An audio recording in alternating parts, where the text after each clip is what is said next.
Come the month of September, we shall be receiving our first years.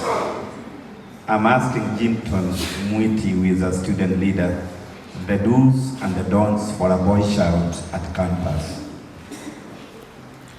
Thank you, Father, for your question. My name is Jimton Mwiti. I'm a student in Karatina University, also a fourth year. I'm also a leader, director sports, games, culture, and entertainment. In my experience here in campus, the don'ts, number one, usipoteza mwelekeo. Don't lose your focus. Hapa campus utapata you are just a good guy mwenye ametoka high school, umekuja hapa campus na umeanza kujiona umefika campus life ulikuwa unataka kuishi. If you are playing football, umeachana na football, umeingia usherati, umeingia mambo mengine ifai hapa campus, unapoteza your way. Ukijipata hapo utajipata your 4 years hautamaliza hapa campus. Number 2, unasahau mahali umetoka. Forgetting where you come from. Most of the students hapa unapata walifanya harambee ndio wakuja hapa campus. Mzazi maybe aliuza ng'ombe, aliuzanga shamba, amekupeleka campus. But unafanya nini ukifika campus? Unasahau mahali umetoka. Unakuja hapo una focus na vitu hazija kuleta hapa. For example, pesa umepewa ukue first year. Most of the times unajipata ukue first year uko na lot of money by the way.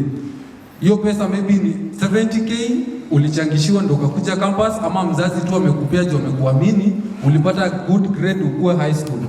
The moment umefika hapa ndio sasa unaona ile pesa uwezi save, unaanza kuinvolve friends wenye kila mara anakuambia tufike hivi kidogo tujibambe. Unaamka asubuhi unafikiria pool kutoka saa 2 mpaka saa 7, bado uko pool unakula, au uendi kufanya kitu na kuleta hapa shule, classes una miss, bado unajibamba tu. Hiyo pesa inakuharibu. By the time you realize hujasoma, exam imekaribia, and kitu itahappen ni nini? Utajipata pale sasa umetense, content yako hakuna kwa exam room, umeanza kuona next exam niingie na simu, unashikwa, unaenda wapi? Unaenda kwa huko disciplinary. Ukipigwa disciplinary ni 1000 days na hivyo ndio umepotea.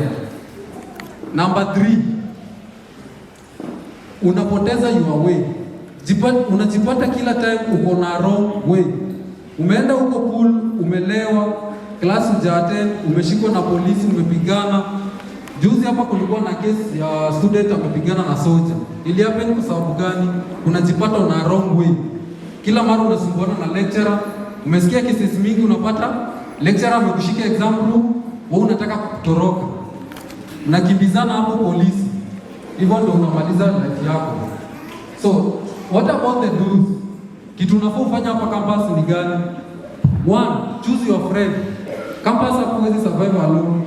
You must have your friends. For example, unafaa kuwa na ule rafiki akikwambia asubuhi leo ni unit fulani, tunafaa tufike masaa fulani, tunafaa tuende discussion, tunafaa tu practice, tuende choir, tuende to dance. Vitu kama hizo zitakusaidia hapa campus. Number 2, being consistent. Kama wewe si consistent, leo umeamka umesoma 2 hours, umepumzika 7 days.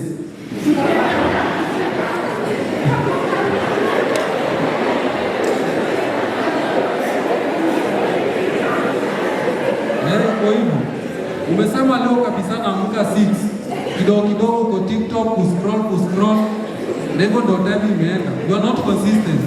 Number 3, loving God. Kama umpendi Mungu hapa campus, ndio sasa utajipata wewe umejisahau kabisa.